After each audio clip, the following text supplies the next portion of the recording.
여러분, 한 가지 상상을 해보실게요. 지금 여러분 앞에 거대한 바다가 있어요. 뒤를 돌아보면 칼과 창으로 무장한 군대가 말을 타고 먼지를 일으키며 달려오고 있고요. 왼쪽도 오른쪽도 막혀 있어요. 도망칠 곳이 단 한 군데도 없는 거예요. 앞은 바다, 뒤는 군대. 여러분이라면 이 순간 어떻게 하시겠어요? 오늘 우리가 함께 볼 이야기는 바로 이 불가능한 상황에서 일어난 놀라운 기적 이야기입니다. 성경 출애굽기 14장, 역사상 가장 유명한 기적 중 하나로 꼽히는 홍해가 갈라지는 이야기예요. 자, 그럼 지금부터 그 현장으로 함께 들어가 볼까요? 먼저 오늘 이야기의 배경을 조금 알아야 해요. 이스라엘 백성들은 아주 오랫동안 이집트에서 노예로 살았어요. 무려 430년 동안이나요. 피라미드를 짓고 벽돌을 나르고 채찍을 맞아가며 고된 노동을 해야 했죠. 그 긴 세월 동안 그들은 하나님께 제발 우리를 구해주세요. 라고 간절히 외쳤어요. 그 기도에 응답하신 하나님이 모세라는 사람을 보내셨어요. 모세를 통해 이집트에 10가지 무서운 재앙이 내려졌고 결국 이집트의 왕 파라오는 항복하고 말았죠. 제발 이스라엘 백성들을 데리고 떠나주시오 하면서요. 그렇게 해서 이스라엘 백성 수십만 명이 이집트를 탈출하게 됩니다. 이걸 우리가 출애굽, 즉 이집트를 빠져나갔다는 뜻으로 부르는 거예요. 그런데요, 이야기는 여기서 끝나지 않았어요. 오히려 진짜 드라마는 지금부터 시작됩니다. 장면 하나, 하나님의 이상한 명령. 이스라엘 백성들이 자유를 얻어 이집트를 떠났어요. 기쁨이 얼마나 컸을까요? 수백 년 동안 노예로 살다가 드디어 해방된 거잖아요. 가족들 손을 잡고 짐을 꾸려서 새로운 땅을 향해 걸어가고 있었어요. 그때 하나님이 모세에게 말씀하셨어요. 이스라엘 백성들에게 방향을 바꾸어 바알스본 맞은편 비하이롯 앞 바닷가에 진을 치게 하여라. 이상하지 않나요? 빨리 이집트에서 멀리 도망가야 할 것 같은데 하나님이 방향을 바꾸라고 하신 거예요. 그것도 바다 쪽으로요. 막다른 곳으로 가라는 명령이었던 거죠. 그런데 더 놀라운 건 그 다음이에요. 하나님이 이렇게 말씀하셨거든요. 파라오는 이스라엘 백성들이 광야에서 길을 잃었다고 생각할 것이다. 내가 파라오의 마음을 강하게 해서 그가 너희를 쫓아오게 하겠다. 그리고 파라오와 그의 군대를 통해 내가 영광을 받을 것이다. 이게 무슨 말인가 싶죠? 일부러 쫓기는 상황을 만들겠다는 거예요. 하나님은 이미 다 계획이 있으셨던 거예요. 막다른 곳처럼 보이는 그 자리가 사실은 하나님이 가장 큰 기적을 보여주실 무대였던 거죠. 장면 둘, 이집트 군대가 쫓아온다.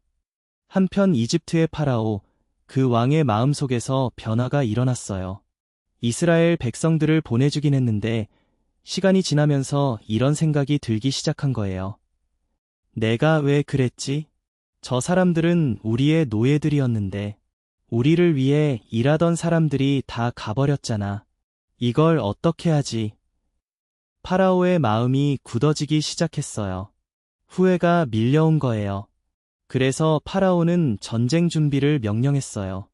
이집트 최정예 전차 600대, 말을 탄 기병들, 보병들까지 총동원했죠. 이집트 군대는 당시 세계 최강이었어요. 무적의 군대였죠. 그 군대가 말발굽 소리를 울리며 이스라엘 백성들을 향해 달려가기 시작했어요. 이스라엘 백성들은 바닷가에 천막을 치고 쉬고 있었어요. 그런데 저 멀리서 먼지 구름이 일어나는 게 보이는 거예요. 가까이 올수록 점점 선명해지는 이집트 군대의 모습. 칼날이 햇빛에 번쩍이고 말들이 내는 소리가 땅을 울리기 시작했어요.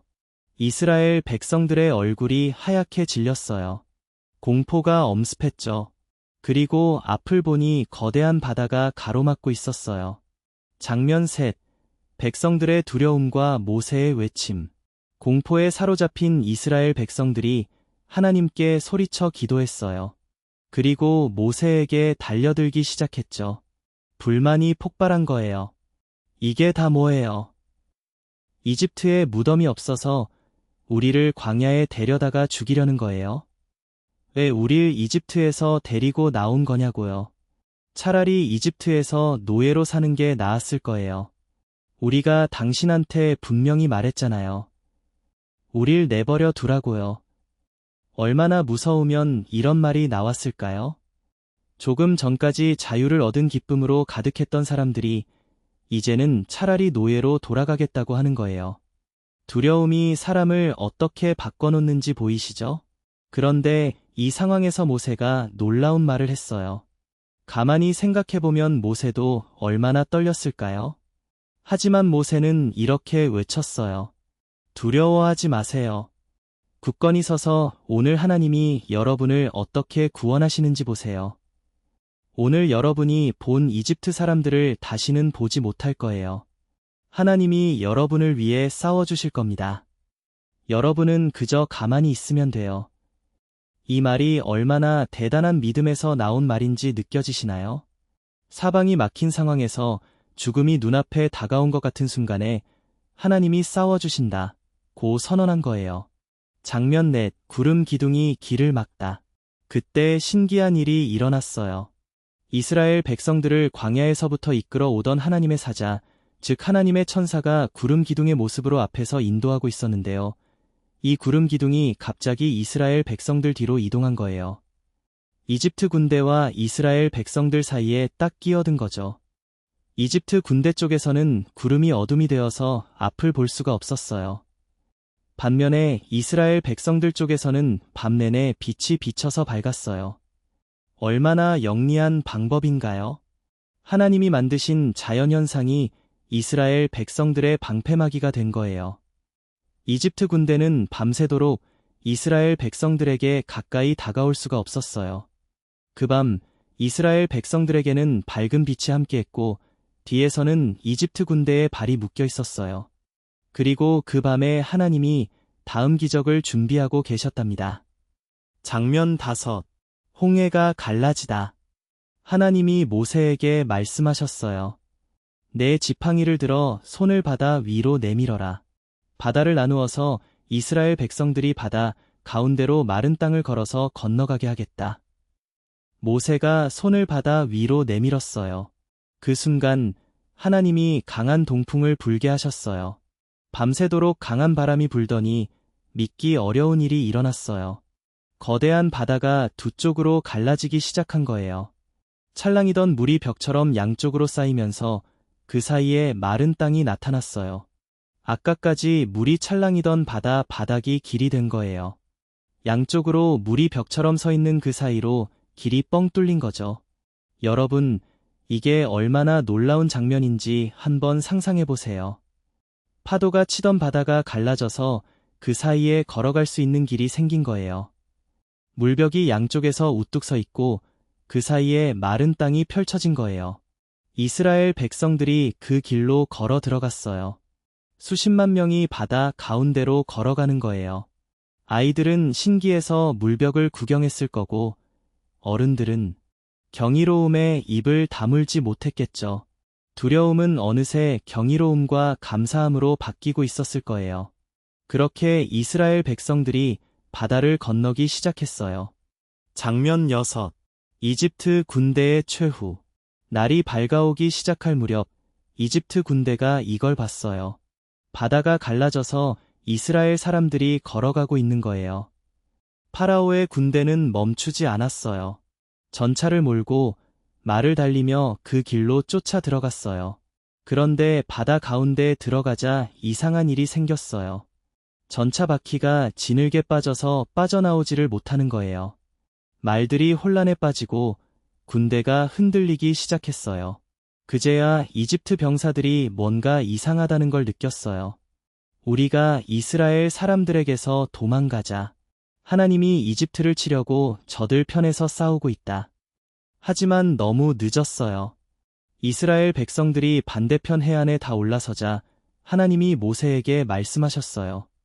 손을 다시 바다 위로 내밀어라. 모세가 손을 내밀었어요. 그러자 갈라졌던 바다가 다시 합쳐지기 시작했어요. 벽처럼 서 있던 물이 무너져 내린 거예요.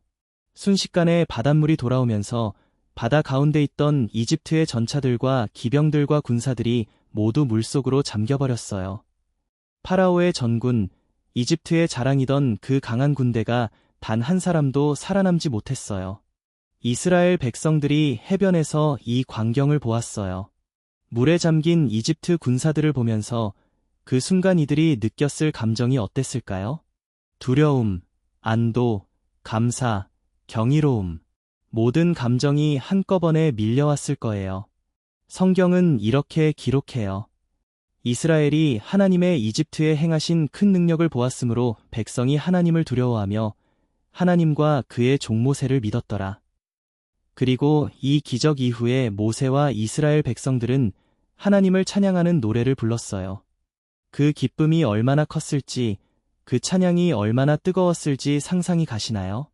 자, 이제 오늘 이야기에서 우리가 함께 새길 수 있는 것들을 이야기해 볼게요. 첫 번째로, 막다른 곳이 끝이 아닐 수 있다는 거예요. 아픈 바다, 뒤는 군대. 이보다 더 막막한 상황이 있을까요? 그런데 그 막다른 곳에서 가장 놀라운 기적이 일어났어요. 우리 삶에서도 도저히 방법이 없어 보이는 순간들이 있잖아요. 그 순간이 어쩌면 하나님이 가장 크게 일하시는 순간일지도 몰라요. 두 번째로, 두려움과 믿음은 같이 있을 수 없다는 게 아니라는 거예요. 이스라엘 백성들도 무서워했어요. 떨었어요. 심지어 불평도 했어요. 모세도 얼마나 떨렸을지 모르죠. 하지만 그런 두려움 속에서도 하나님이 싸워주신다는 믿음을 붙잡은 거예요. 완벽하게 담대해야만 믿음이 있는 게 아니에요. 떨면서도 하나님을 바라보는 것, 그게 믿음이에요. 세 번째로, 하나님의 방법은 우리의 예상을 벗어난다는 거예요. 파라오를 그냥 멈추게 하실 수도 있었는데 하나님은 일부러 쫓아오게 하셨어요. 바다를 돌아가게 하실 수도 있었는데 바다를 갈라뜨리셨어요. 왜냐고요? 그것이 하나님의 영광을 가장 잘 드러내는 방법이었기 때문이에요. 때로 우리의 삶이 더 어려워지고 더 복잡해지는 것처럼 느껴질 때 혹시 하나님이 더 큰 무언가를 준비하고 계신 건 아닐까요? 오늘 출애굽기 14장, 홍해가 갈라지는 이야기를 함께 해봤어요. 수십만 명의 사람들이 바다 가운데를 마른